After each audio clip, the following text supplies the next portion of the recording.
So Delhi ఫలితాలు కనుక మనం అబ్జర్వ్ చేస్తే ఇది క్లోజ్ ఫైట్గా మనకు అర్థమవుతుంది. వన్ సైడ్గా ఏదైతే కౌంటింగ్ స్టార్ట్ అయినప్పుడు వన్ సైడ్ రిజల్ట్ ఏదైతే అనుకున్నామో ఆ తరహా కనిపించట్లేదు. It's neck to neck fight లాగా కనిపిస్తుంది. చివరి రౌండ్ వరకు ఉత్కంఠ రేపేట్లే కనిపిస్తుంది.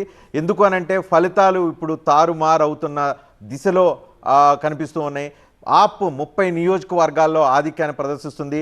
మెజారిటీ నియోజకవర్గాల్లో 70లో మెజారిటీ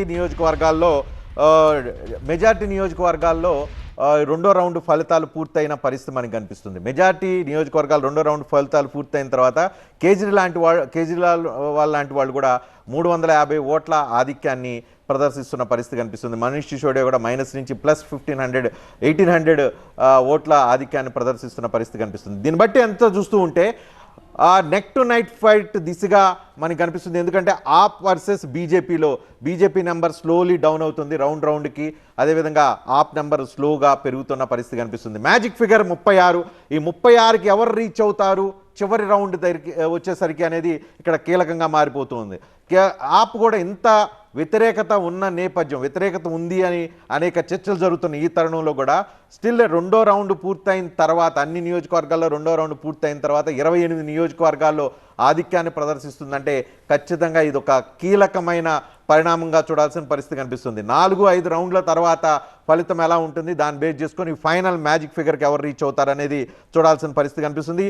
ఒకవేళ ఎవరు గెలిచినా కూడా బలమైన ప్రతిపక్షం ఉండేట్టు కనిపిస్తుంది. ఎందుకంటే 2015, 2020లో కనుక చూస్తే వన్ సైడెడ్గా ఆప్కు అక్కడ సీట్లు వచ్చిన పరిస్థితి కనిపిస్తుంది. 2015లో అక్కడ అసెంబ్లీలో 67 స్థానాలు, అవుట్ ఆఫ్ 70లో 67 స్థానాలు, ప్రతిపక్షం ముగ్గురే ఉన్నారు. 2020లో 62 స్థానాలు ఆప్ ఉంటే బీజేపీ 8 స్థానాలు. సో బలహీనమైన ప్రతిపక్షం ఇప్పటివరకు ఢిల్లీలో చూసాం. రాబోయే రోజుల్లో ఎవరు గెలిచినా, ఎందుకంటే ఇప్పటివరకు వీళ్ళే గెలుస్తారని అనుకునే పరిస్థితి ఇప్పుడున్న నెంబర్స్ని బట్టి వస్తున్న ప్రొజెక్షన్ బట్టి చూస్తే అనుకోవడానికి లేదు. కాబట్టి ఎవరు గెలిచినా బలమైన ప్రతిపక్షం ఢిల్లీ అసెంబ్లీలో ఉండబోతుంది అనేది క్లియర్ కట్గా అర్థమవుతుంది. భారతీయ జనతా పార్టీ ఇప్పుడున్న పరిస్థితులను బట్టి చూసుకుంటే బొటాబొట్టిన మ్యాజిక్ ఫిగర్కు బొటాబొట్టిన గెలుస్తుందేమో అన్న అనుమానాలు వచ్చే పరిస్థితి కనిపిస్తుంది. ఆప్ అనుకున్న తరహాలో బలహీనంగా లేదు.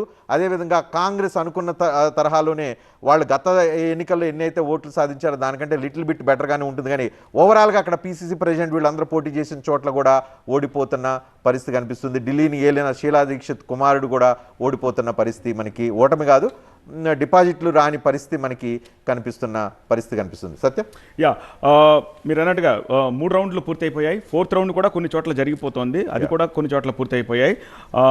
న్యూఢిల్లీలో కేజ్రీవాల్ 3rd రౌండ్లో 349 ఓట్ల లీడ్లోకి వచ్చేశారు. అండ్ జంగ్పురాలో సిసోడియాకి ఇంకా ఎక్కువ లీడ్ వచ్చింది. 1800 పైచిలకు ఓట్లతోటి మనీష్ సిసోడియా లీడింగ్లో కొనసాగుతున్నారు. రౌండ్కి కూడా నెంబర్స్ మారుతున్నాయి. కాంగ్రెస్ పరిస్థితి అయితే మరీ దయనీయంగా ఉంది. ఒక్క చోట కూడా తన ఆధిక్యాన్ని నిలబెట్టుకోలేకపోయింది కాంగ్రెస్. చాలాసేపు ఆ బాద్లీ స్థానంలో పీసీసీ చీఫ్ దేవేంద్ర యాదవ్ ముందంజలో ఉన్నారు. ఇప్పుడు కొద్దిసేపటి క్రితం ఆయన కూడా వెనకంజ కూడా కాదు, 3rd ప్లేస్కి వచ్చేసారు. అంటే కేవలం 1-2 రౌండ్లకు మాత్రమే ఆయన తన ఆధిక్యాన్ని నిలబెట్టుకోగలిగారు. సగానికి పైగా నియోజకవర్గాల్లో హోరాహోరీ ఉంది. This is very important point. ఎందుకంటే 48% బీజేపీకి, 43% ఆమ్ ఆద్మీ పార్టీకి, అంటే 5% డిఫరెన్స్లో కొనసాగుతున్న పరిస్థితుల్లో సగానికి పైగా నియోజకవర్గాల్లో 100 ఓట్ల తేడా మాత్రమే మనకి కనిపిస్తోంది. అంటే 1000కి కాస్త అటు ఇటుగా ఉన్నాయి. సో ఇది 2-3 రౌండ్లో ఏదైనా జరగచ్చు అనమాట. అంటే అంత క్లోజ్ కాంటెస్ట్, అంటే వారు వన్ సైడ్ కాదు అని చెప్పడానికి ఈ డేటా మనకి స్పష్టంగా తెలుస్తోంది. కేవలం కొన్ని నియోజకవర్గాల్లో మాత్రమే మనకి వేల ఆధిక్యం కనిపిస్తోంది. చాలా చోట్ల క్లోజ్ కాంటెస్ట్ ఉంది. సో ఈ పోల్ పర్సంటేజ్ ఎలా అయితే తగ్గుతుందో ఈవెన్ సీట్స్లో కూడా బీజేపీ ఒక స్టేజ్లో 52 దాకా వెళ్ళి తిరిగి అది ఇప్పుడు 42 దగ్గర సెటిల్ అయింది. ఆమ్ ఆద్మీ 19కి పడిపోయి మళ్ళీ అది పుంజుకుని 28కి వచ్చింది. సో ఈ 1000 లోపు ఓట్ల డిఫరెన్స్ తోటి కొనసాగుతున్న నియోజకవర్గాల్లో ఒకవేళ ఏదైనా 1-2 రౌండ్లో అటు ఇటు కనుక అయితే ఈ నెంబర్స్ చాలా క్లోజ్ అయ్యే అవకాశం ఉంది. ఫలితం తారుమారైనా కూడా ఆశ్చర్యపోవాల్సిన అవసరం లేదు, ఎందుకంటే ఇంకా చాలా రౌండ్లు ఉన్నాయి కాబట్టి. సో బై 12 o'clock కల్లా రజనీకాంత్ అన్నట్టు ఇంకొక 4 రౌండ్లు పూర్తయితే అప్పుడు డిఫరెన్సెస్ బాగా తెలిసిపోతుంది, గ్యాప్ కూడా బాగా తెలుస్తుంది. కాబట్టి అప్పుడు ఒక అంచనాకు రావచ్చు. సో ఇంకా గేమ్ ఉంది, అయిపోలేదు అని చెప్పడానికి ఇప్పటికీ ట్రెండ్ టువర్డ్స్ బీజేపీ, కానీ కంప్లీట్ స్వింగ్ లేదు. ట్రెండ్ మాత్రమే ఉంది. ఈ ట్రెండ్కి ఆపు అనుకున్న స్థాయి కంటే ఎక్కువగా గండి కొట్టిన పరిస్థితి కనిపిస్తుంది భారతీయ జనతా పార్టీ ట్రెండ్కి.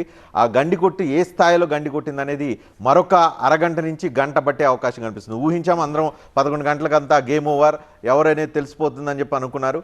కానీ ఇది 11 నుంచి 12 గంటల వరకు మధ్య మాత్రమే మరింత స్పష్టత వచ్చే అవకాశం కనిపిస్తుంది.